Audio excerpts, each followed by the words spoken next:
Muchas gracias por la compañera que me advirtió.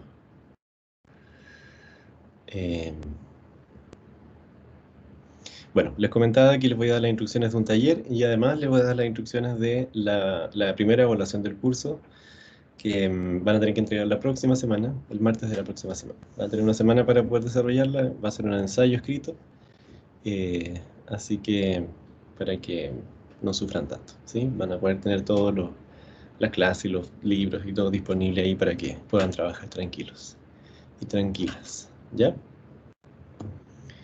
Bueno, la sesión de hoy, eso va a ser al final, ¿ya? Al final de la sesión de hoy. Bueno, a modo de introducción vamos a retomar algunas ideas centrales de la sesión pasada, de que los seres humanos provenimos de la familia de los primates superiores o los grandes simios, donde tenemos un tronco común, tanto con los chimpancés, gorilas, orangutanes y otras especies de simios, y la diferencia que nosotros tenemos entre los chimpancés y nosotros, por ejemplo, es genéticamente es desde solamente el 1,2%. O sea, hay algo ahí en ese 1,2% que produce la gran diferencia que vemos, ¿no? En cuanto a nuestras capacidades cognitivas, que tienen los seres humanos y de razonamiento, de lenguaje, que tienen los seres humanos por sobre otros primates superiores que, a pesar de que tienen cierta conciencia de sí mismos, eh, y logran utilizar ciertas herramientas y tener cierto comportamiento gregario y político incluso, eh, no logran trascender la organización como de un clan o de un pequeño grupo de primates, ¿sí? En cambio, los Homo sapiens eh, pudimos llegar a conquistar el mundo, ¿sí? 7.000 millones de personas somos en la actualidad. En algún momento de nuestro desarrollo, ¿sí? Se produjo esta mutación eh, que nos permite abandonar como este estado de naturaleza, es decir, abandonamos como nuestra vida de primate y tomamos como conciencia de nuestra propia existencia, en toda su extensión. Este momento donde se le llama que la naturaleza tuvo por primera vez ojos y el universo se logró ver por primera vez a sí mismo, porque nunca, hasta donde nosotros conocemos, hasta nosotros no había existido una especie que fuera capaz de tener autoconciencia, de ser consciente de sus capacidades, sus limitaciones, de la muerte, del futuro, del pasado. La mayoría de los animales viven en esta especie de armonía con la naturaleza, donde ellos simplemente orientan su acción buscando la satisfacción de los instintos básicos, naturales, como el hambre, la sed, ¿sí? Si ustedes tienen mascotas, se darán cuenta que la naturaleza ya lo habrán observado y se darán cuenta de cuál es la naturaleza de ellos, ¿no? Eh, yo tengo un gato que es muy curioso. Siempre dicen que la curiosidad mató al gato, pero ellos recorren todos los lugares, los rincones de la casa, cada lugar, porque son muy territoriales. Entonces se sube hasta las superficies más imposibles. Entonces esa es una cualidad, un rasgo. En cambio, nosotros abandonamos eh, ese estado de naturaleza, ¿sí? Y rompimos esta armonía que que nos hacía vivir como en pequeños grupos probablemente, eh, muy diferenciados, con distintas formas, lenguajes, tradiciones, culturas, ¿no? Imposibles de poder armonizar entre todos. Bueno, una vez que se rompe esto y salimos de esta estado de naturaleza, nuestras capacidades comienzan a evolucionar hasta el día de hoy. No se considera que el Homo sapiens, por su capacidad de autoproducirse, de ser consciente y producir su propia vida, a diferencia de otros animales que están determinados como por la naturaleza donde viven y sus capacidades físicas, nosotros no. Nosotros somos capaces de trascender la naturaleza, ir muchísimo más allá. Y eso es lo que nos diferencia fundamentalmente con el resto del animal y particularmente con el resto de los primates superiores. Yo les quería mostrar este pequeñito video, dura 10 minutos, que trata sobre el tema de la conciencia y por qué es tan importante como en el desarrollo de la historia evolutiva humana este momento. Porque no hay ninguna otra especie que tenga, esa que haya logrado desarrollar tal complejidad. eh, y esto nos da una cualidad sin duda notable, ¿sí? Que nos asemeja mucho a dioses incluso, por nuestras capacidades de crear cosas y de quitar la vida.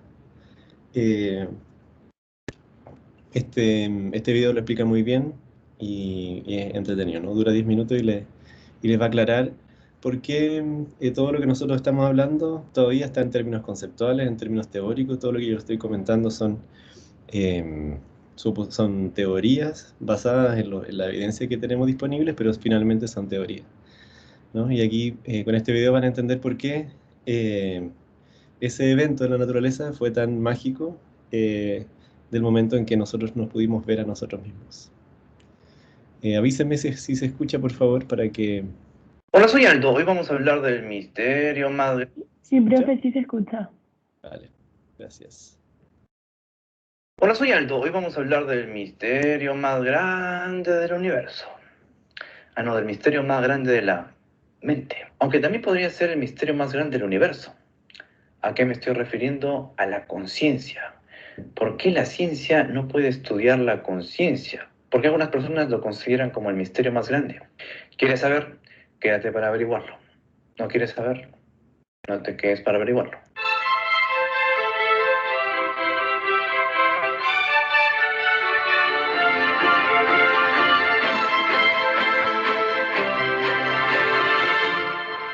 Piensa, ¿cómo defines conciencia? Piensa bien.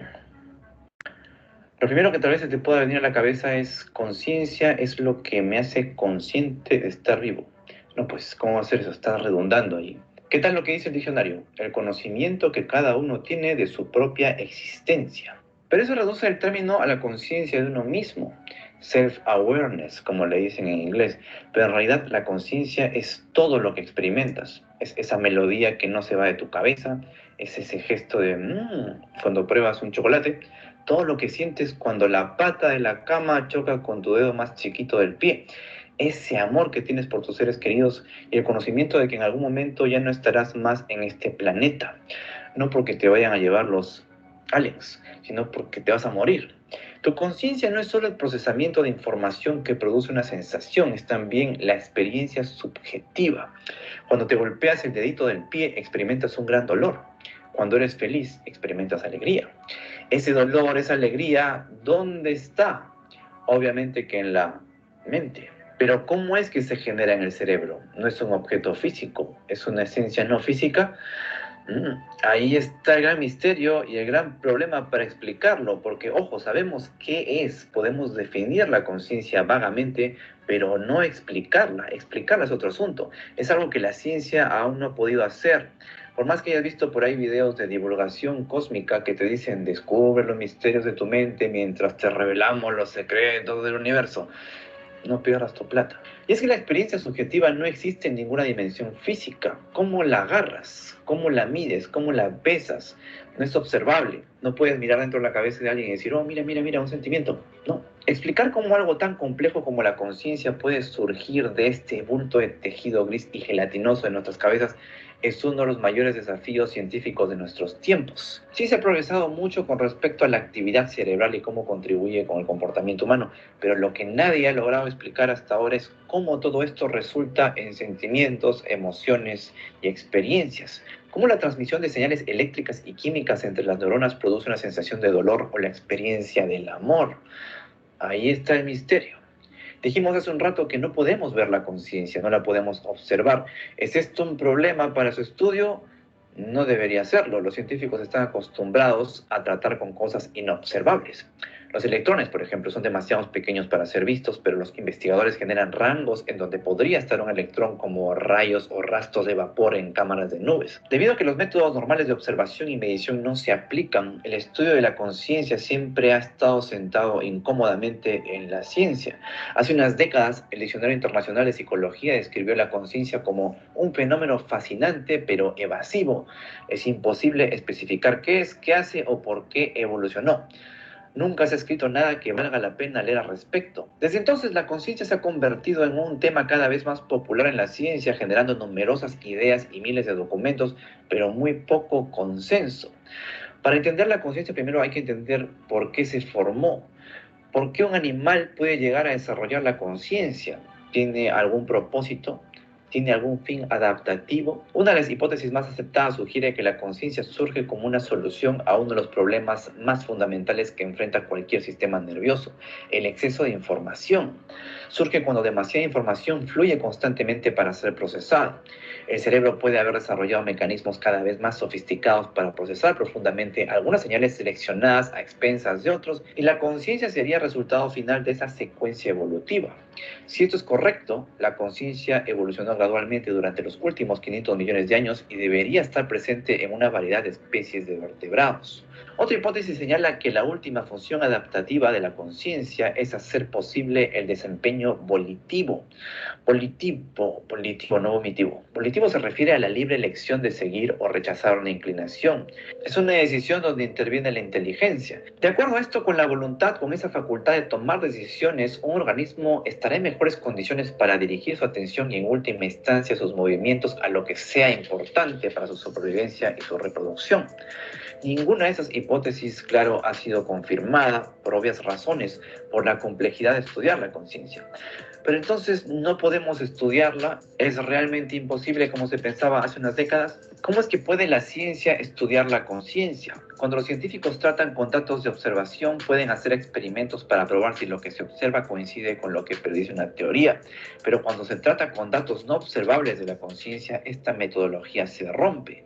Lo mejor que pueden hacer los científicos es correlacionar experiencias que no son observables con procesos observables y a la vez escanear cerebros de las personas y confiar en los informes sobre las experiencias conscientes de los observados. Mediante este método se puede establecer, por ejemplo, que la sensación invisible que tenemos cuando sentimos hambre se correlaciona con actividad en el hipotálamo del cerebro. Eso sí se puede ver en los escáneres cerebrales, pero no es suficiente. Todas estas correlaciones no son suficientes para formar una teoría de la conciencia. ¿Por qué? Porque lo que realmente se necesita explicar para formular una teoría es por qué las experiencias conscientes están correlacionadas con la actividad cerebral. ¿Por qué es que esa actividad en el hipotálamo viene junto con la sensación de hambre? ¿Por qué? Tarea para la casa. ¿Qué hay acerca de intentarlo a través de la inteligencia artificial? Si va a llegar un punto en el que la inteligencia artificial supera la inteligencia humana, en esa singularidad podríamos esperar a que surja una conciencia en ella. ¿Podría una inteligencia artificial desarrollar conciencia? Una inteligencia que sea consciente de lo que sucede a su alrededor. Las habilidades de procesamiento básicos de una inteligencia artificial no son diferentes a las que tienen lugar en los cerebros humanos. La idea no es tan descabellada. Utilizan un proceso llamado aprendizaje profundo para resolver tareas computacionales rápidamente, utilizando redes de algoritmos en capas que se comunican entre sí para resolver problemas cada vez más complejos. Algo similar realizan nuestros cerebros, donde la información se acelera a través de las conexiones entre las neuronas. Este aprendizaje profundo permite a la inteligencia artificial, a través de una red neuronal, aprender a identificar enfermedades, a ganar un juego de estrategia contra el mejor jugador humano del mundo o escribir una canción.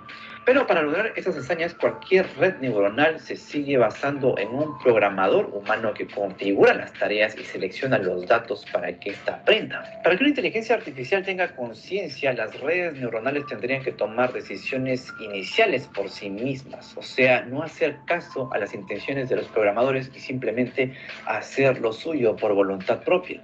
Ahí se volverán conscientes las máquinas cuando comiencen a establecer sus propios objetivos y actuar de acuerdo con esos objetivos en lugar de hacer lo que estaban programados para hacer. La pregunta importante aquí es, ¿puede este surgimiento de la conciencia ocurrir espontáneamente o tiene que ser necesariamente producto de una orden del programador? Lo primero es improbable, pero podría ocurrir. no espontáneamente como por arte de magia, sino por algún defecto en la programación, algún error. Lo que en nuestro ADN sería una mutación, evolución. Lo segundo es más factible, pero tendríamos que haber ya resuelto el problema de explicar qué es la conciencia. Una de las dificultades para que las máquinas se vuelvan conscientes de sí mismas es que la conciencia en los humanos no está bien definida. Sin duda, esto dificultaría que los programadores repliquen tal estado en algoritmos para una inteligencia artificial. Ahora, basados en los cálculos que ocurren en el cerebro, científicos han definido 3 niveles de conciencia humana en un estudio. El primero, al que llamaron C0, representa cálculos que suceden sin nuestro conocimiento, como durante el reconocimiento facial, y es el que tiene la mayoría de las funciones de inteligencia artificial ahora. El segundo nivel, el C1, implica una llamada conciencia global de la información, o sea, evaluar cantidades de datos para tomar una decisión que esté informada y deliberada en respuesta a circunstancias específicas. Pero la autoconciencia emerge en el tercer nivel, según ellos, en el C2.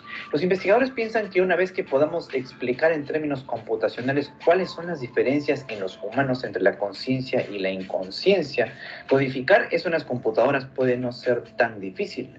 Entonces seguimos en lo mismo, no nos podemos esperanzar en que las máquinas desarrollen conciencia porque primero tendríamos que entenderla nosotros. Pero no crean que estamos lejos, están haciendo grandes esfuerzos en neurociencia para una mejor comprensión del misterio más grande del universo. ¿Quieren ganarse un premio Nobel? Expliquen la conciencia. Y bueno, hasta aquí este video. Haznos saber acá abajo en los comentarios si estás consciente de lo que estás haciendo o solo actúas por actuar y eres un inconsciente. Gracias por ver este video y hasta la próxima.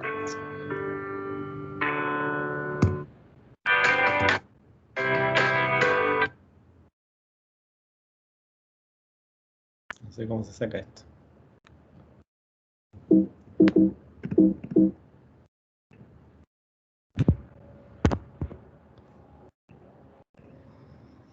Ya, ¿me escuchan? Sí, profe. Nuevo. No. Ya, ahora sí. Bueno, si se fijan, este evento de la adquisición de la conciencia, en el caso de los seres humanos, tuvo un peso muy importante. Como nos dice Eric Fromm en su texto, ¿sí? Una de las cosas más interesantes que plantea ahí es justamente en este momento donde transitamos desde el estado de naturaleza hacia el estado como de ser humano, ¿sí? El estado de conciencia, de autoconciencia plena. En ese tránsito, ¿sí? Se genera un desequilibrio, ¿sí? Permanente, ¿sí? De como que nos vemos atrapados entre nuestros instintos, lo que la naturaleza nos dice, lo que el cuerpo nos dice y lo que nosotros tenemos que hacer, lo que creemos que tenemos que hacer y lo que nos dice la sociedad que tenemos que hacer. Entonces estamos atrapados ahí en un dilema que nos mantiene de alguna manera toda la vida en un tira y afloja, entre dos polos, en un desequilibrio permanente, ¿sí? Por eso los animales, por ejemplo, no tienen esa contradicción porque ellos solamente le hacen caso a sus instintos. En cambio nosotros, tras satisfacer nuestros instintos, como el hambre, la sed, el sueño o el apetito sexual, nos vemos obligados a vivir nuestra propia vida, ¿sí? En un mundo completamente desconocido e incierto. En ese momento, cuando las primeras, imagínense en el momento en que adquirimos conciencia por primera vez, ¿no? O sea, todo lo nuevo, todo lo que estaba más allá de los instintos, ¿sí? Es un mundo desconocido, es la incertidumbre, es probablemente una amenaza de muerte, ¿sí? Entonces, uno de los primeros miedos que se desarrollan, o uno de los primeros miedos esenciales de la existencia humana es el miedo a la muerte y el miedo a lo desconocido, o al cambio, a la transformación, ¿sí? Ustedes se podrán imaginar lo resistentes que son las sociedades al cambio. Vean lo que pasa con Chilito nomás. Se necesita mucha generación tras generación de mucho contenido, generación de mucho conocimiento, generación de música, de arte, videos, teatro, no sé, cursos, nuevas carreras, documentales, para producir un estallido social, ¿sí? Es una acumulación, fíjense, de este desequilibrio permanente entre lo que necesitamos y lo que queremos, y que no estamos satisfechos, ¿no? Nunca. En este desequilibrio permanente, ¿sí? Cada paso que uno da, desde cada paso más allá de nuestros instintos, ¿sí? Cada paso como que nosotros queremos dar, es un paso hacia lo desconocido, ¿sí? Es un paso que está lleno de miedo, de dudas e inseguridades. Por eso, cada vez que,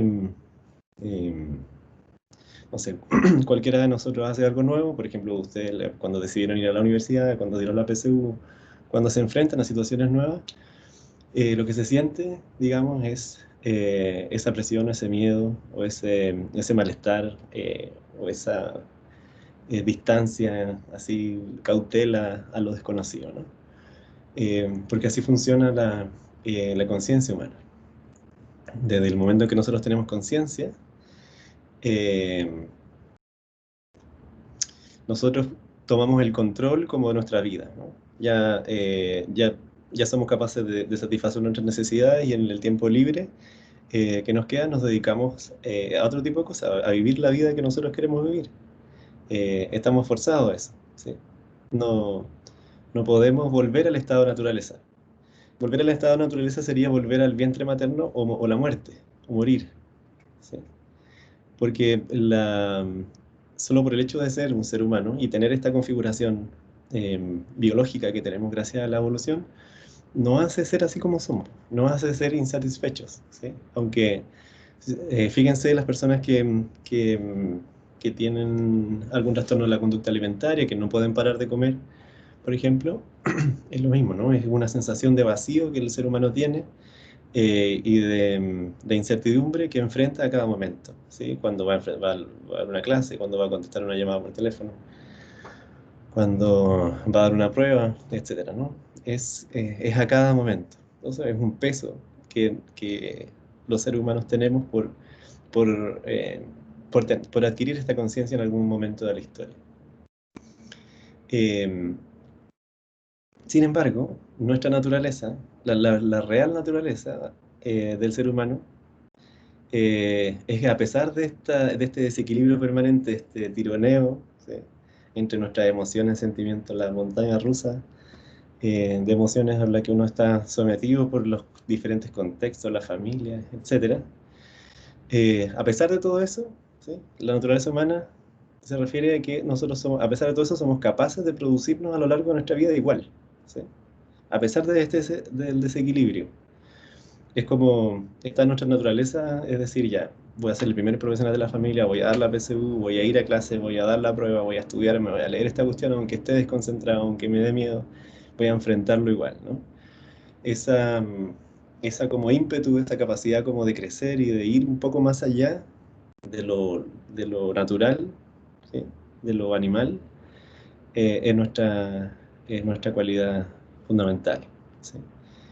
Por eso, bueno, ahí le puse esa foto de este árbol, donde, bueno, para mí en esta interpretación representa las raíces, la naturaleza, nuestra estructura orgánica básica, biológica, ¿no? Y aquello que una vez nacidos somos capaces de desarrollar a través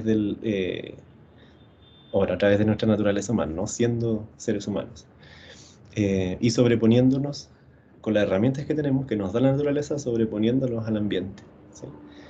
Y de este modo somos capaces de desarrollar aquello que teníamos en potencia, nuestras raíces, somos capaces de desarrollarlas como un árbol, ¿no?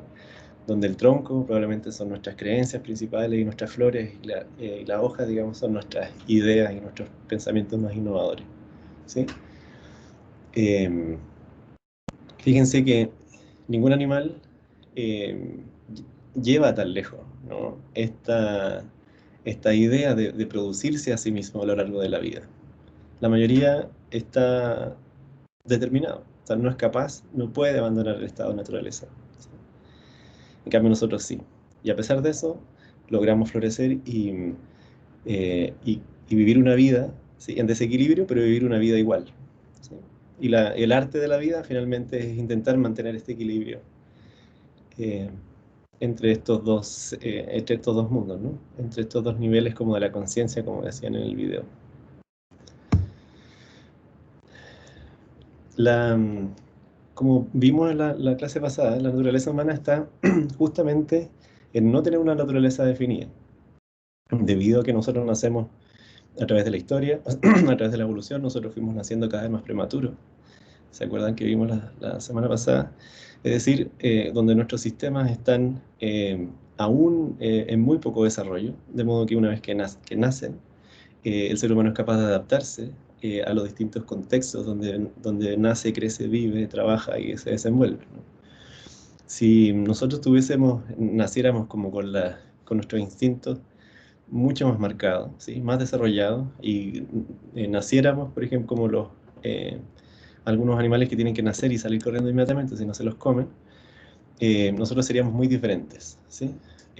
Nosotros somos así, o sea, en nuestra naturaleza está no tener una naturaleza tan definida, sino que tener estas como pilares fundamentales, pero nuestra naturaleza asume cualquier forma. Ahí vamos a ir viendo a lo largo de la clase.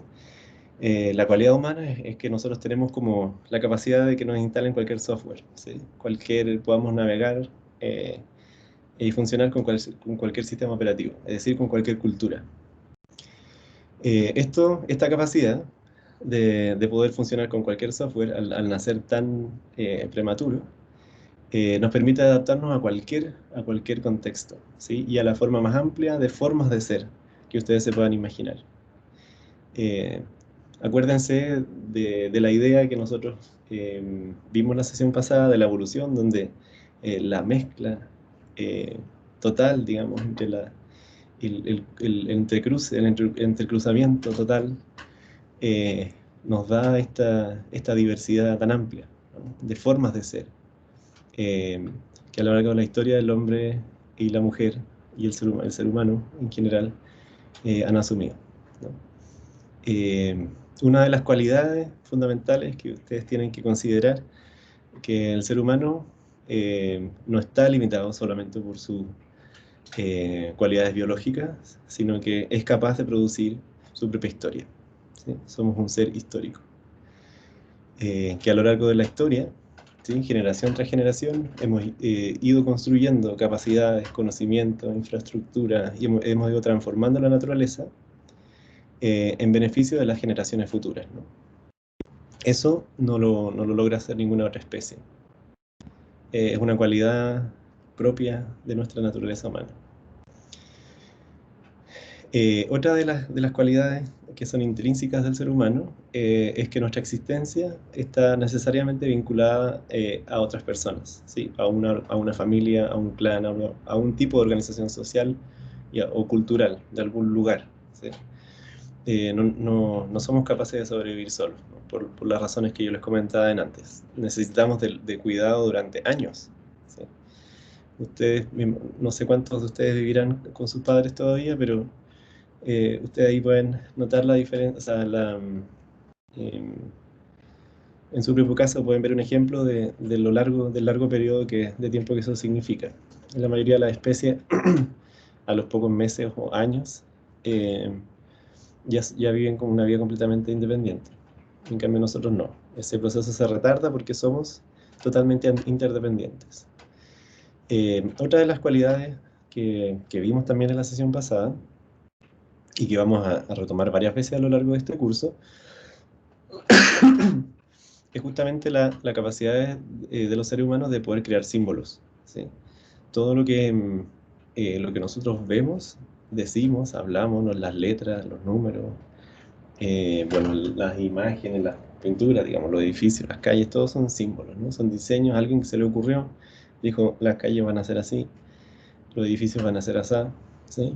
Mi gorro va a ser así, mi ropa va a ser de este modo. Todo eso tiene un significado y tiene un propósito que tiene que ver con la interacción social. Por ejemplo, las ropas, las vestiduras son lo que a ti te identifican, la posición social en la que tú tienes. Por ejemplo, el dinero que tienes. Es muy clásico que la gente discrimina a las personas por cómo se ven, es decir, por los símbolos que llevan encima. O sea, si lleva el símbolo de una bata blanca y un fonendo acá, es un símbolo de poder, ¿sí? A pesar de que la bata blanca, la idea es justamente no contaminar, ¿sí? Al salir del hospital. Pero ahí ustedes ven que todos salen y ponen la bata en el auto y todo el atado. Y con el fonendo, ¿no? Como ahí a almorzar, como que lo fuesen a ocultar a la presa de pollo. Son símbolos, ¿no? Y nosotros desde muy tempranamente desarrollamos estos símbolos para poder comunicarnos y poder relacionarnos de una manera más fluida. Esta cualidad de relacionarnos de una manera más fluida a partir de símbolos, a partir del lenguaje, de pequeños sonidos, con las vibraciones de las cuerdas vocales y del aire que atraviesa por ellas, somos capaces de comunicarnos. Y hemos sido desde entonces animales simbólicos, donde todo lo que hacemos todo el día es producir símbolos, tanto en nuestra mente, en nuestra boca, y lo que nosotros hacemos también es simbólico. Esta cualidad, todas estas cualidades del ser humano, ¿no? Esto de ser flexible, de no tener una naturaleza definida, nacer muy prematuro, tener una capacidad simbólica, poder aprender, tener una capacidad de aprendizaje y de memoria insuperable, ¿sí?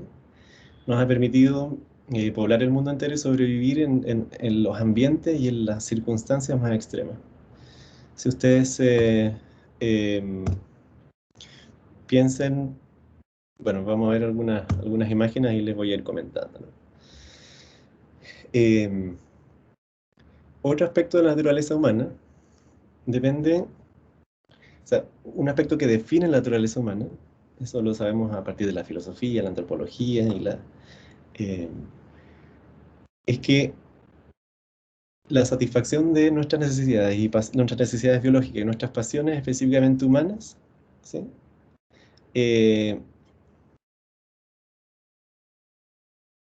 Dependen, ¿sí?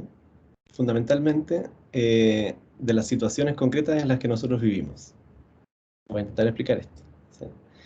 Por ejemplo, si usted nace en África, ¿sí? Donde no hay agua, no hay materias primas, no hay un gobierno, no hay sistema educativo, ¿sí? El clima es muy duro, eh, toda tu individualidad, ¿sí? Todo tu ser humano se va a adaptar y va a crecer en ese entorno, ¿sí? A vivir sin agua, es decir, a no bañarse, a tener, a considerar como bello otras cosas, a considerar, a percibir de otra forma los olores, ¿sí? La estética. Todo cambia, o sea, todo cambia por aquellas condiciones materiales como de la vida que tiene cada uno de nosotros. Por ejemplo, si ustedes tuvieron una infancia, por ejemplo, dura, llena de violencia, con malos tratos, abandono, eh, todas esas experiencias van a quedar marcadas, ¿sí? En el cuerpo de las personas, en su subjetividad, en cómo piensan, en lo que hacen, en cómo ellos van a criar a sus hijos de la próxima generación, ¿sí? Porque nosotros, los seres humanos, somos nuestras experiencias, ¿sí? Somos formados, curtidos, moldeados, esculpidos por nuestra experiencia, ¿sí? Y en este proceso de satisfacción, de satisfacer nuestras necesidades, ¿sí? Humanas, como tanto biológicas como humanas propiamente tal, nos vamos diferenciando, ¿sí? De otros grupos. Se van formando miles de diferentes grupos, donde tienen una vestimenta, adornos, comidas, creencias, costumbres, modales, religiones, formas de organizarse, formas de organizar la vida, formas de organizar el trabajo, ¿sí? Estas, fíjense que todas estas formas de organizar la vida, dependiendo del contexto de donde uno nace, crece y le toca vivir, va dándole forma, fíjense, a la vida y a lo que nosotros somos, ¿sí? Fíjense que al ser nosotros de esta manera, nos hace ser lo suficientemente flexible como para poder estar adaptándonos permanentemente al cambio, ¿sí? Y sin perder la cabeza, entre comillas, ¿no? Porque eso es lo que está pasando en este momento, donde Han habido tantas transformaciones y tantos cambios en cómo estamos viviendo, cómo nos estamos relacionando, que estamos perdiendo como el juicio de lo que es real, de lo que no, de lo que se puede hacer, de lo que no. Están cambiando las reglas del juego. ¿Sí? O sea, es decir, estamos en una etapa de mayor desequilibrio, por decirlo de alguna manera. Otra de las cualidades que ustedes tienen que internalizar, digamos, es que los seres humanos necesitan, ¿sí? Necesitan de un grupo para poder sobrevivir, ¿sí? Nosotros no sobrevivimos solos. Las familias nucleares, como biparentales, heterosexuales, no sé, mamá, papá, hijos, ese núcleo es demasiado pequeño, ¿sí? Nosotros los seres humanos necesitamos grupos muchísimo más grandes, redes de apoyo muchísimo más grandes para poder criar, para poder enseñar y dar los cuidados que un niño necesita, ¿sí? Bueno, ahora estamos viendo como aumento importante de los problemas de salud mental de las mujeres que están confinadas con niños, ¿no? Porque las demandas son altísimas, ¿no? Porque en esa época, en ese momento de la historia, en esa etapa de la vida del niño, es donde está aprendiendo todo el comportamiento, está internalizando toda la sociedad en su interior, ¿no? Por eso es tan importante, o sea, por eso es un daño, una pérdida, que los niños dejen de ver a sus amigos, que dejen de jugar, que dejen de reír, que dejen de interactuar, ¿sí? Y en vez de estar todo el día pegados con su madre, con su padre, con su familia cercana. Eso no nos va a limitar y no nos permite desarrollar o convertirnos en los seres totalmente sociales que somos, ¿sí? Después los chiquillos van a tener problemas para volver o les va a costar volver a retomar los amigos, volver a retomar las amistades, perdón, los compañeros, la amistad de los colegios, la dinámica de los cursos. O sea, todo esto tiene que ver con que nosotros estamos equipados para vivir juntos, no podemos vivir solos, ¿sí? Entonces nos deprimimos. La gente que vive sola se deprime, ¿sí? Pierde el sentido de su vida, porque no tiene a nadie con quien compartir, ¿no? Tiene solo sus necesidades biológicas y sus necesidades humanas están insatisfechas, por lo tanto ese vacío que queda es insoportable. Por eso nosotros necesitamos vivir con otros y estar permanentemente en contacto, contar lo que nos pasa, ¿sí? Escuchar lo que les pasa a otros. Porque de esa manera aprendemos unos de otros y nos vamos aprendiendo a convivir juntos, ¿no? Fíjense que esta necesidad nuestra de tener que estar permanentemente en contacto y en intercambio unos con otros, en ese ejercicio fuimos desarrollando un lenguaje que es altamente complejo y altamente flexible, ¿sí? Que nos permitió nombrar, o sea, ponerle nombre a cada una de las cosas que nos rodeaban, ¿no? Y compartir además esta información con las nuevas personas, con las nuevas generaciones. Ir heredando, de alguna manera, nuestra naturaleza humana de una generación a otra, ¿sí? Eso es muy importante entender. Uno nace en una sociedad, uno nace en un lenguaje, uno nace en un contexto específico y uno es determinado por él. No solo las cuestiones biológicas, sino que también estas cuestiones sociales, ¿sí? Necesitamos del contacto social para poder sobrevivir. Fíjense en la imagen que está a la derecha, ahí es una tomografía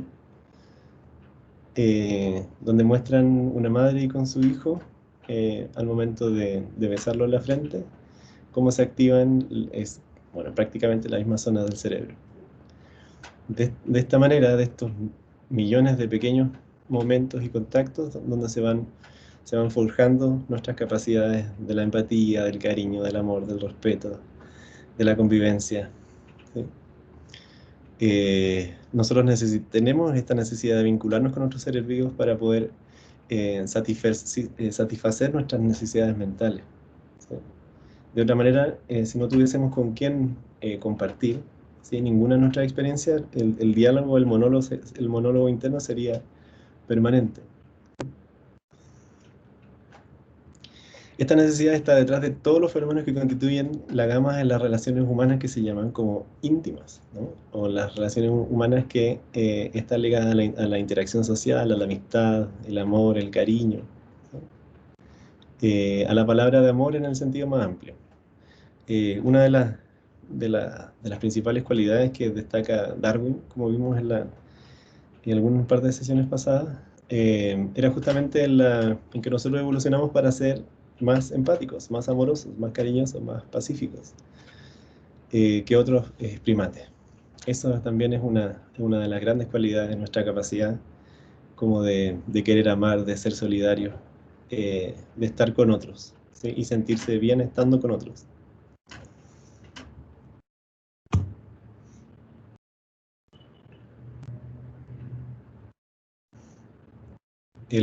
Esta cualidad, esta capacidad de estar juntos y de querer estar juntos y necesitar estar juntos, ¿sí? Hace que nosotros podamos unirnos con las cosas que nos rodean. Fíjense que en el ejercicio de yo cuidar a mi familia, yo me relaciono con mi entorno, con la naturaleza, con mi espacio, con mi territorio, con mi comuna, con mis amigos, con mis compañeros de trabajo, ¿sí? Fíjense que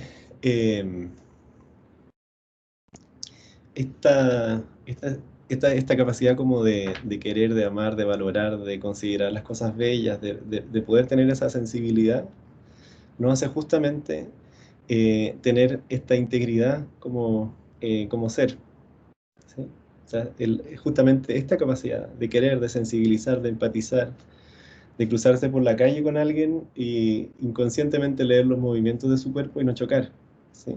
Ese nivel de, de sofisticación de nuestro cerebro nos permite la convivencia tal cual como la conocemos hoy día, ¿sí? No hay ninguna otra especie animal donde se puedan por ejemplo, a tantas especies juntas, ¿no? A tantos machos juntos. Hay que separarlos y hay que hacer un montón de procedimientos para poder tener poblaciones grandes de animales, ¿no? En cambio, nosotros nos autorregulamos con esta capacidad empática que nosotros tenemos, ¿no? Nuestras neuronas de espejo, que nos permiten sentir exactamente lo que la otra persona está sintiendo en ese momento, ¿no? Y ese es un aprendizaje que es social y que viene desde incluso antes de nacer, ¿sí? Y que es permanente a lo largo de toda la vida. Fíjense que hay amor en el sentimiento de solidaridad hacia nuestros prójimos, hacia los animales, hacia otros seres vivos, hacia las plantas. Podemos sentir amor erótico, ¿sí? Hacia hombres, mujeres o hacia otros seres, ¿sí? El amor de madre a hijo, el amor de padre a hijo, de madre a hija, ¿no? Todas las combinaciones posibles, fíjense que todas son mezclas, digamos, de lo mismo, ¿no? Del amor, del reconocimiento, de la empatía, del sentimiento místico de pertenecer, ¿no? De que tú eres parte de mí, tú eres parte de mi familia, eres parte como de mi sangre, eres parte de mi linaje, ¿sí? En este acto de amor, lo que Eric Fromm nos dice, es donde uno es, ¿no? Un ser singular, independiente, limitado y mortal, ¿no? Es donde en el momento como donde uno siente amor por las cosas, por otra persona, por otros seres, en el momento donde uno más vibra y más vivo se siente, ¿no? Ojalá ustedes hayan tenido la posibilidad de enamorarse, porque es una sensación muy bella, ¿sí? Donde uno lo único que quiere es estar con esa otra persona. Y es una de las cualidades que a nosotros nos convierte como en seres humanos. Bueno, ¿qué es lo que pasa cuando hace falta el amor? Cuando está escaso.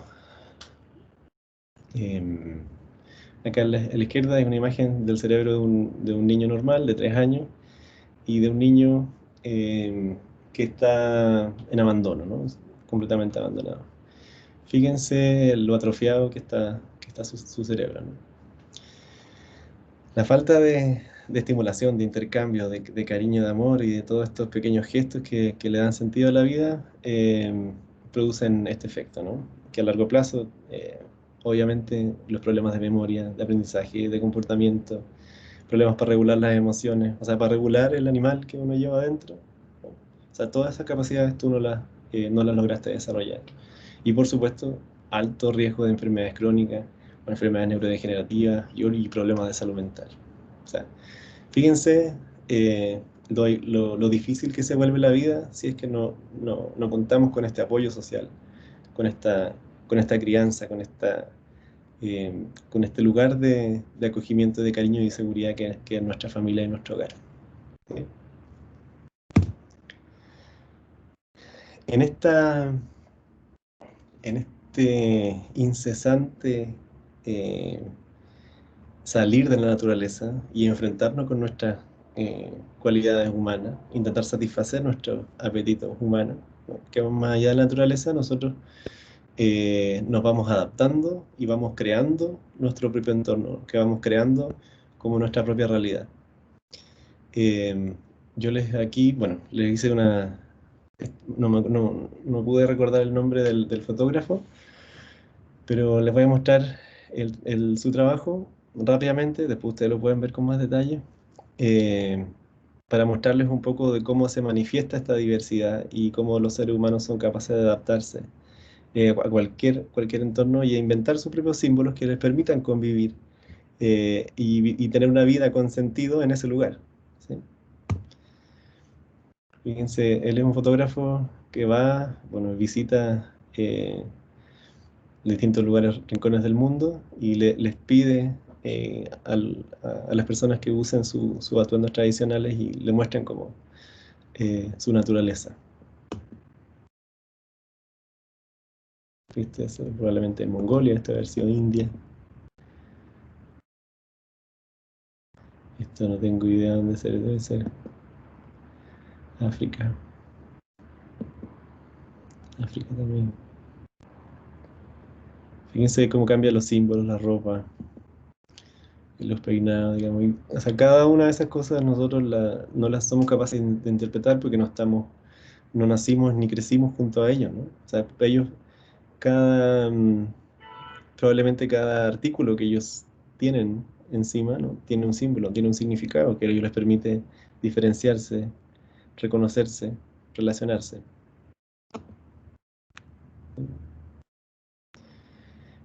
Fíjense, esto es producto de la mezcla, ¿no? De la mezcla aleatoria y de las condiciones ambientales, ¿no? Cómo interactúan, cómo interaccionan con nuestra naturaleza humana.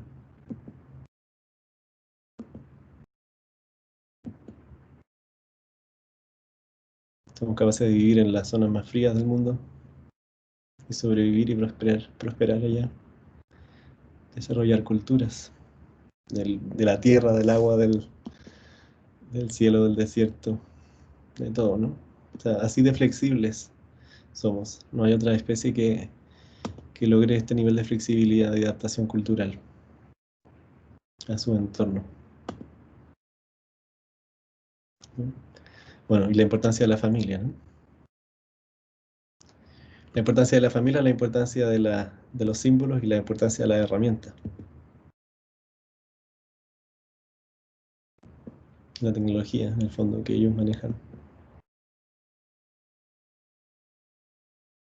Fíjense que en cada uno de estos lugares o en cada una de estas personas tiene una subjetividad diferente, ¿sí? Ve el mundo de una manera completamente diferente.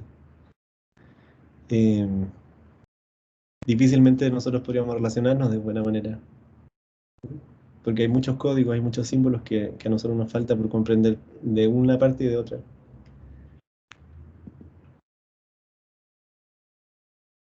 Esto es muy bello porque utilizan esas aves para pescar, ¿sí? Son buceadores. eh, y bueno, ellos viven con su familia de pescadores y los alimentan después, ¿no? Después de la jornada de trabajo ellos les dan su parte de la pesca.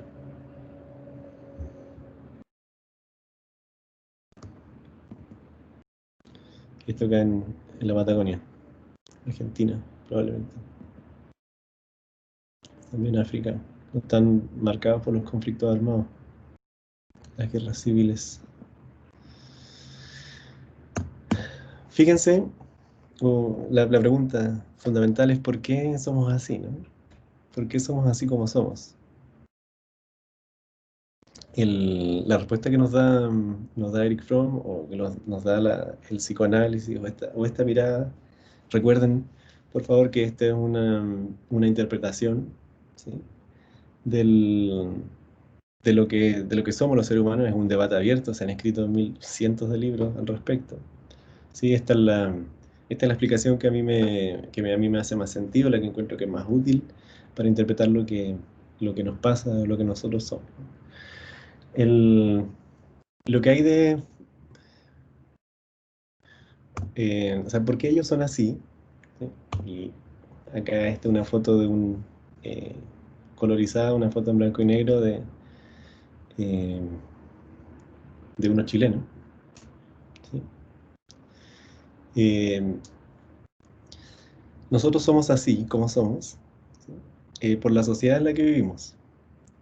El lugar donde nacimos, los contactos sociales que nosotros tenemos, la educación a la que accedimos, nos va formando nuestro carácter. ¿Sí? Eric Fromm le llama carácter social a este núcleo, a esta estructura compartida entre todos nosotros, que nos da la cultura. Nosotros, por ejemplo, la cultura chilena, nosotros todos compartimos muchísimas cosas. La cultura chilena es muy homogénea, ¿sí? A pesar de ser un país tan largo, ¿sí?, todos hablamos español. Como ¿Sí? el mismo lenguaje, como el mismo modismo, las tradiciones. Las mismas tradiciones, a todos nos hicieron bailar cueca, a todos nos hicieron cantar el himno nacional, a todos tenemos experiencias similares, ¿no? Y fíjense de que todas esas experiencias que son comunes, compartidas, nos van formando nuestro propio carácter, ¿sí? Este carácter social. Y la función de este carácter social es justamente modelar, ¿sí?, a las personas, a los individuos, para que su comportamiento, su conducta, ¿sí?, esté de acuerdo con el funcionamiento de la sociedad. O sea funcional, sea adecuado, ¿no? O sea, que las niñas se porten como niñas, que los niños se porten bien, o sea, si se fijan, ese carácter social que está detrás de cada uno de los pueblos, cada uno de los países o cada una de las culturas, es la forma en que las sociedades tienen de funcionar, ¿sí? Es la única forma en que tiene que todos nosotros nos levantemos todos los días en la mañana a preparar las clases, a dar la clase, a ustedes a asistir a la clase, a su papá a ir al trabajo, ¿sí? Todo eso, hacer todo eso, ¿sí?, y que para nosotros sea razonable, y para ellos todo esto sea razonable, requiere de un carácter social, ¿sí?, de una socialización previa. Requiere de un trabajo previo muy fino, digamos, ¿sí?, que desde que nosotros nacemos, que nos están preparando para vivir, y nos están formando nuestro carácter social, ¿sí? Es decir, la cultura en la que nosotros vivimos, es el sistema que nos moldea, ¿sí? Nos moldea y nos dice qué hacer en determinadas situaciones, qué hacer para buscar un trabajo, qué hacer a un hombre frente a una mujer, qué hacer para conseguir pareja, qué hacer para conseguir, no sé, lo que sea, ¿no? O sea, cómo hay que actuar lo determina la cultura. Y eso es lo que esa cultura, además, que es compartida, ¿sí?, que todos nosotros compartimos de alguna manera, o grandes grupos sociales comparten. Por ejemplo, las clases sociales más bajas son más tímidos, no manejan el lenguaje, tienden a callar, tienden a mirar el suelo, ¿sí?, porque su forma de vivir la vida, o la vida que les tocó, los moldea de esa manera, ¿sí?, porque ellos necesitan ser así, o si no se frustrarían en sus trabajos, ¿sí? Como no tienen, por ejemplo, si no pudieron acceder a la educación formal y no saben leer ni escribir, ellos necesitan ser sumisos. para poder acatar las órdenes de otra persona que les diga lo que tienen que hacer, porque a ellos no se les ocurre, ¿sí? Porque no tienen de dónde que se les ocurra. No tienen la experiencia, no tuvieron los medios para poder llegar a ese conocimiento. Entonces, el carácter social es aquellas cualidades que son compartidas entre grupos sociales o entre clases sociales, ¿no? O entre las personas de alto ingreso, ¿no? Si ustedes se fijan, tiene una forma, un modo de hablar específico, una forma de vestir, una forma de vacacionar, ¿sí? Específica, que los identifica y que les da sentido a sus vidas.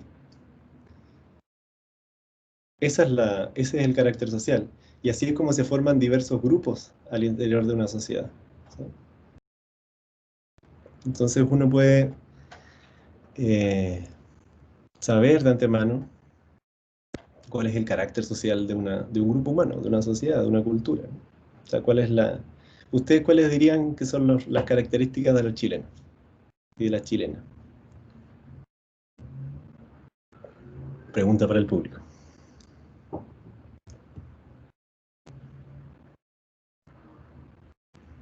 ¿Cómo somos?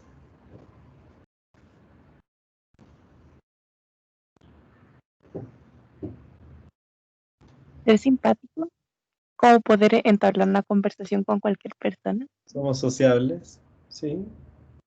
Somos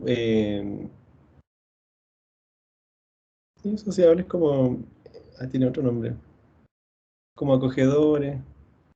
¿Sí? En otros países la gente es más fría, más distante. No te saluda, o de lejos nomás.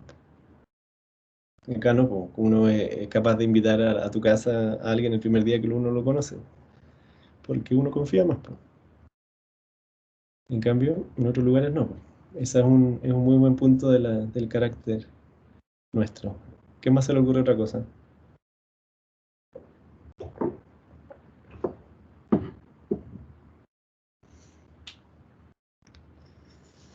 Hagan memoria de sus amigos, de ustedes mismos, de su papá, de su mamá. ¿Sí? O sea, son las mismas características que se van a repetir en todo. Pero fue la forma de hablar, ¿Ah? la forma de hablar. El acento. ¿Qué más? Sos mentiroso, chamullero. ¿Qué más se les ocurre? Yo creo que tenemos muy inculcadas las tradiciones. O sea, hay algunas personas que aún tienen muy inculcadas las tradiciones. ¿Cómo qué Sobre todo tradición? las de la patria y esas cosas. Como lo que tenga que ver con la patria, esto de bailar cueca, comer empanadas, las comidas, celebrar ciertas festividades. Somos buenos para el carrete, para las festividades. Bueno, Sí, hay culturas que son más carreteras que nosotros. profe, yo encuentro que el chileno en sí es como, personalmente lo encuentro tímido, más que, o sea, como persona, así como individuo. Así como si yo estuviera solo y una persona sola sería más tímido, pero cuando está en masa es como más entrante. Sí. Como introvertido y Sí. extrovertido. A la vez, sí, sí, eso es lo que encuentro más del chileno. Sí, pues. Es un clásico esto. A mí me cuesta a veces sacar la voz, sobre todo en lugares donde no me conocen y todo. Pero cuando agarran confianza, Sí, pues uno y habla hasta por los codos. claro. Pero si te fijas, no es que yo sea tímido, sino que es como esa primera interacción ahí que es como rara. Sí, pues la primera interacción en la que cuesta en verdad, pero eso es lo que siento yo que es el chileno, al fin y al cabo. Ahora, y te fijas que todos los chilenos reaccionan así frente a esa cuestión porque no sabemos muy bien cómo hacerlo. Sí, Eso también es Eso nos dicen harto de afuera también, que somos como introvertidos, tímidos, que hablamos como bajito también. Al lado de los italianos, de los argentinos. sí, Que, porque llegan y entran, ¿no? Y claro, otra personalidad, po. sí. Otro Hay una, carácter. ujú. Hay una compañera que dice que en el chat que somos unidos como familia también. Somos aclanados. Ujú. Claro. Bueno, eso igual es verdad, se hace notar pucha, cuando queda la embarrada a nivel nacional igual, o lo que pasó ahora, porque también nos ayudamos entre todos. Claro, ahí esa es un muy buen ejemplo del carácter, o de cómo ha ido cambiando el carácter de los chilenos. Ujú. Porque igual yo siento que, por ejemplo, mi familia, mis hermanos, yo mismo, mis amigos, ya no son tan tímidos como antes. Han ido cambiando, han ido sacando la voz, han ido haciendo cosas. Y su carácter ha ido cambiando, pues ya no aguantan los abusos, ya reclaman al tiro, ¿no? Sí. Y antes no, la gente es tímida, ¿no? Le pedía permiso para todo. Ujú.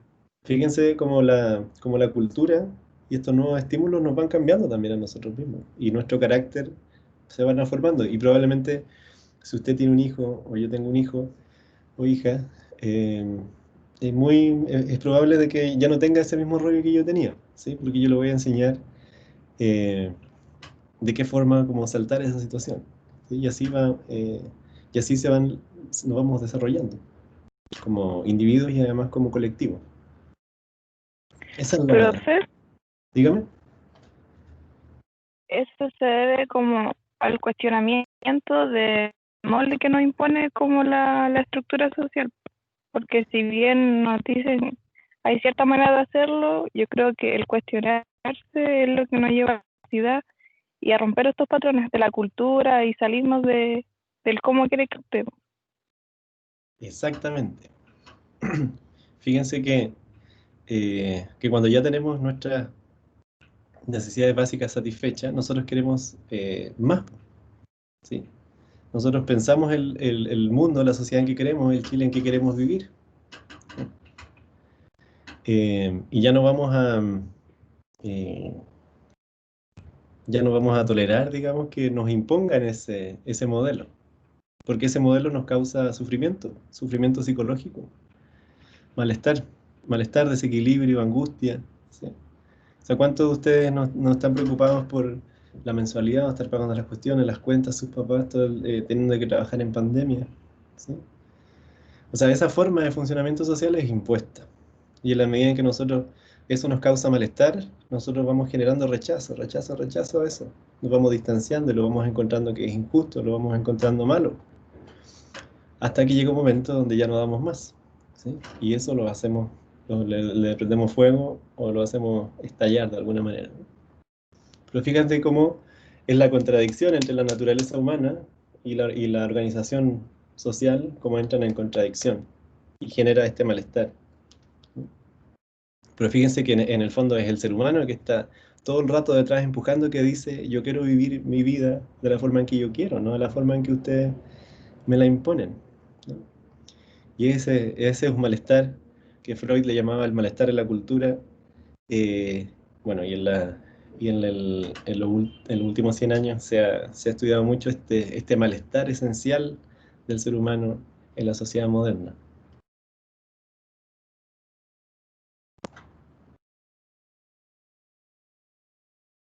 ¿A qué hora tenemos el break, gente? Ahora, luego, Solo para a las 11, 5 minutitos.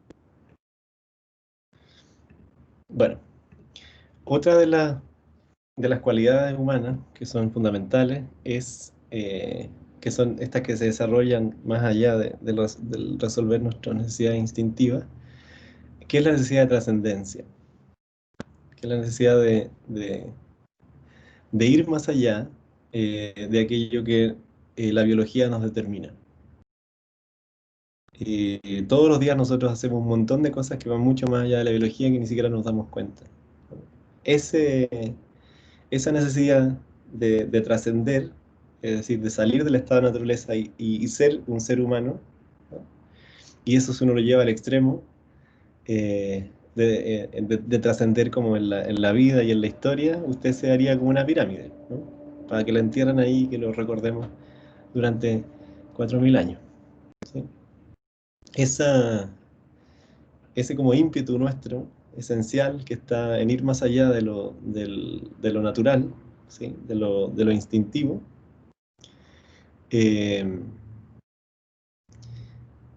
Es el acto a través del cual nosotros creamos, ¿sí? o destruimos. Tenemos esa capacidad. Los seres humanos, a diferencia de los animales que solo pueden crear vida y reproducirse sexuado o asexuadamente, digamos, nosotros, además de eso, podemos crear mundos, historias, relatos, pirámides, digamos. Podemos crear países, ciudades, culturas. Podemos crear incluso podemos destruir todo aquello que creamos, ¿no? Eso no lo puede hacer ninguna otra criatura. Entonces, en este acto como de creación de nuestra vida, de producir nuestro alimento, de producir nuestra ropa, de ir a trabajar y producir nuestra vida, de criar a nuestros hijos, de ver a nuestros amigos, ¿no? De producir permanentemente nuestra vida, ¿sí? Eso nos saca de la pasividad, nos saca de la naturaleza y nos hace ser humanos, ¿no? Y no es retributivo. Nosotros ahí nos sentimos satisfechos en ese proceso recién, ¿no? En la pasividad no nos sentimos satisfechos, nos sentimos satisfechos siendo, compartiendo, ¿sí? Estando con otros. A través de el ser humano, a través de la creación, de la transformación de la naturaleza, ¿sí? Puede trascender. Sin embargo, también puede trascender destruyendo. Porque cuando tú no puedes crear, no puedes dar vida, ¿no? Lo único que te queda es destruir, ¿sí? Es una relación como entre ambos polos. Voy a intentar explicarlo un poquito más. En el texto que yo les dejé de lectura, habla sobre la orientación productiva del ser humano, ¿sí?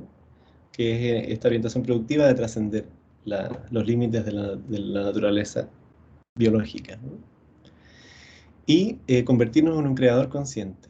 Es decir, nosotros imaginarnos y decir, ya, yo voy a hacer una herramienta con esto, yo con estas fibras vegetales voy a elaborar una blusa, voy a elaborar una ropa, ¿no? Ese hecho de crear consciente, ese hecho de crear cosas, de crear vida, de crear nuevos objetos, crear nuevas familias, crear nuevas organizaciones, ¿sí? Nos hace lo que somos, nos hace ser seres humanos, ¿sí? Es en esa actividad, en la medida en que nosotros la estamos haciendo y produciéndonos a nosotros mismos como seres humanos, es la orientación productiva, ¿sí?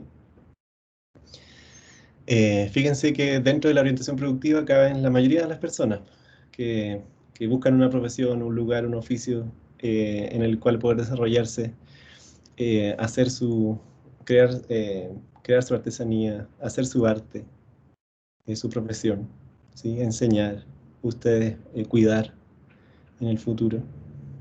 Fíjense que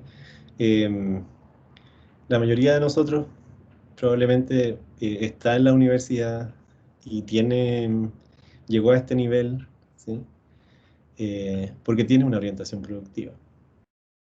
Es una de las cualidades fundamentales nuestras, ¿no? Fíjense que en un acto tan simple como de transformar la naturaleza, de transformar fibras de hilo, esas fibras vegetales en hilo, y luego tejer con eso, le puede dar sentido y sustento a una persona, a una familia o a un pueblo entero, ¿sí? Porque tiene que ver con esta capacidad creadora y de trascendencia que tenemos los seres humanos. Yo me siento, bueno, no sé, ustedes también se deben sentir muy orgullosos o muy satisfechos cuando realizan algo o terminan algo, incluso dar una prueba o terminar un trabajo o pintar un cuadro o terminar de hacer de una sesión de deporte o terminar cualquier cosa, producir algo, es una sensación que nos hace sentirnos satisfechos con nosotros mismos. Y aquellas personas que no logran tener una orientación productiva en sus vidas, comienzan a transitar hacia el otro polo de la destrucción, de la destructividad, ¿sí? De la muerte,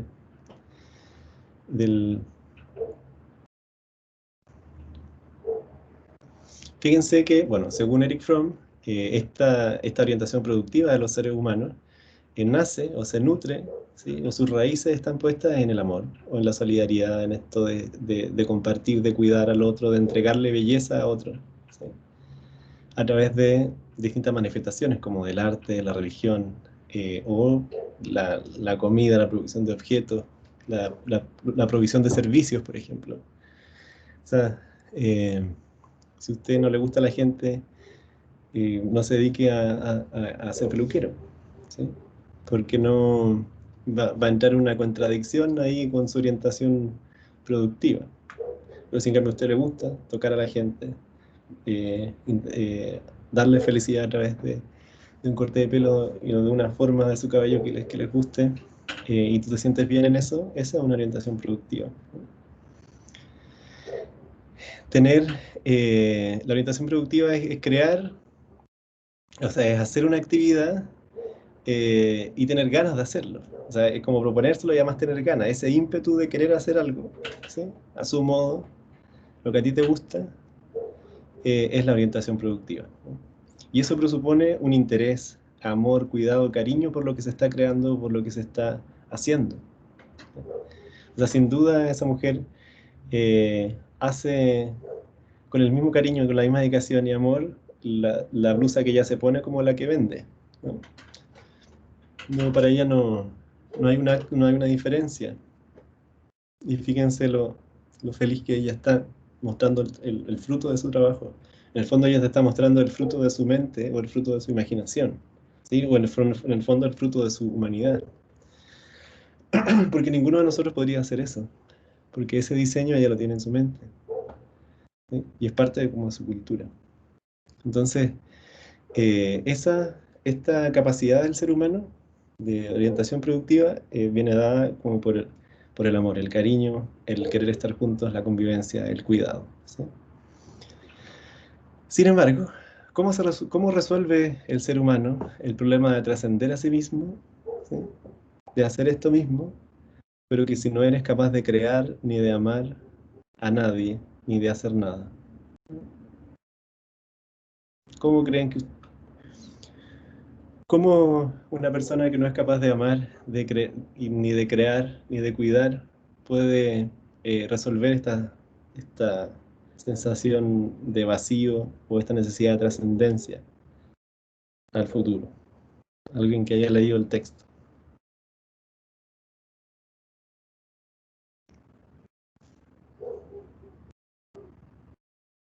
Si usted tiene solo odio en su corazón, o solo rabia, o solo rencor, ¿cuál es la única forma que usted tiene de desplegar esa rabia y ese rencor? Destruyendo, bro. Igual yo lo leí, por si acaso, pero es como lo que hablaba en la clase pasada, que al fin y al cabo el ser humano pierde como el sentido de vida y termina destruyendo cosas. Comienza, en vez de nacer nuestra orientación productiva de crear cosas, nos dan ganas de quemar cosas, de destruir cosas, de echar abajo cosas, ¿no? Comienza a nacer, como en el ser humano, la orientación destructiva, ¿sí? Cuando se nos niega la posibilidad de ser seres humanos, lo que se está fomentando es la orientación destructiva del ser humano. Eric Fromm lo trabaja muy bien en otro libro que tiene, que se llama Anatomía de la Destructividad Humana. Pero aquí nos cuenta que aquellas personas que no son capaces de crear, de que no tienen, de que su humanidad fue reprimida probablemente durante toda su vida, lo único que pueden hacer o lo único que pueden hacer para trascender es la destrucción, ¿sí? Porque en el acto de crear, en el acto de destruir, también hay un acto de poder y de control, ¿no? De voluntad, de mi voluntad por sobre la voluntad de otros, ¿sí? También es una forma de crear, pero de crear muerte, de crear destrucción, de crear dolor, ¿no? es una capacidad destructiva. Imagínate, bueno, hay varios ejemplos. Voy a dar dos ejemplos. Hay uno, bueno, los primatólogos han estudiado a comunidades de chimpancés y se han registrado guerras civiles entre distintas comunidades de chimpancés,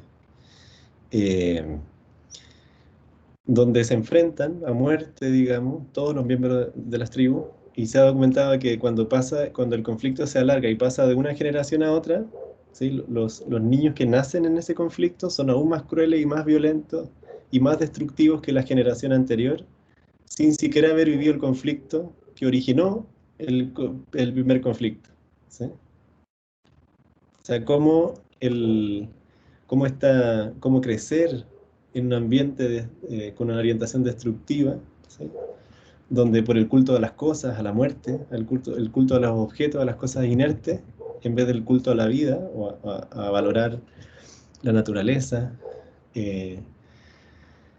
La orientación destructiva, por ejemplo, yo lo veo mucho en los empresarios, en la industria, ¿no? En los empresariados chilenos, donde son capaces de destruirlo todo como por tener, ¿sí? Fíjense que es la única forma que ellos tienen como de sentirse algo o alguien, ¿no? Teniendo, transformando eso en riqueza. Entonces, esta orientación destructiva es capaz de sobreponerse a esta orientación constructiva de la vida, ¿no? O sea, cuando tú ya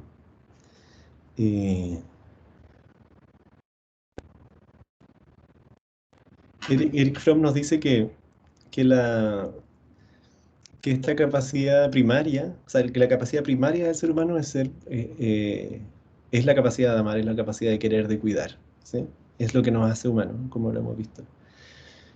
Sin embargo, esa capacidad primaria a veces queda eclipsada o queda como sometida, ¿sí? A la destrucción, a la destructividad.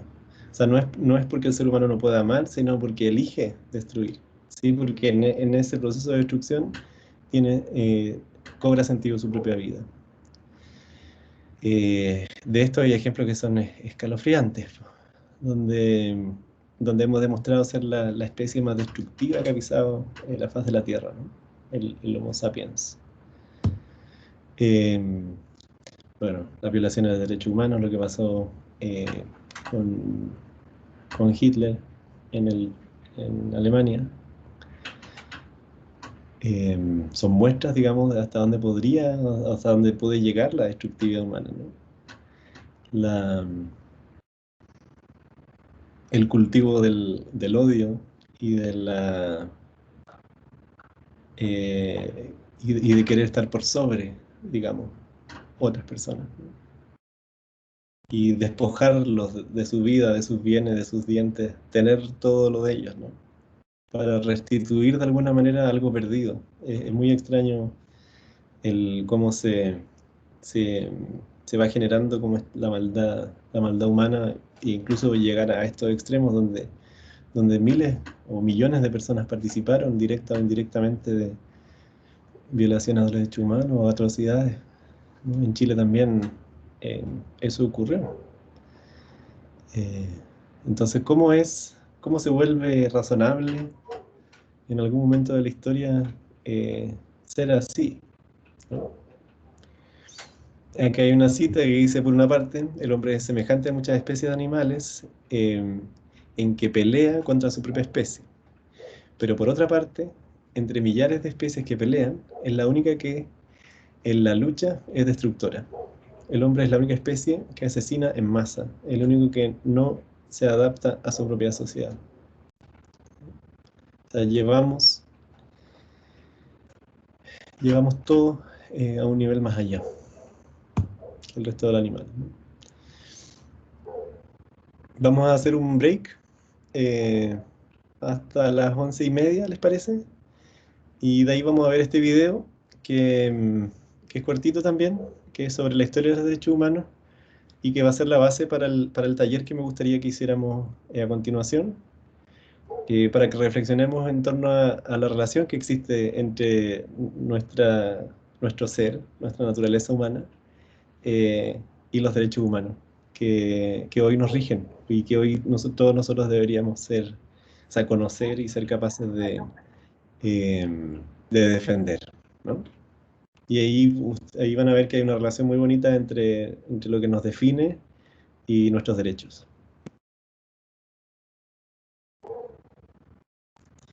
¿Alguien tiene dudas, preguntas hasta aquí? Si no, volvemos a las 11:30. No, profe, por lo menos yo no. No, profe. Bueno, vamos a descansar un ratito, 20 minutitos y regresamos. ¿Ya? Vale, profe, estamos viendo. Ya.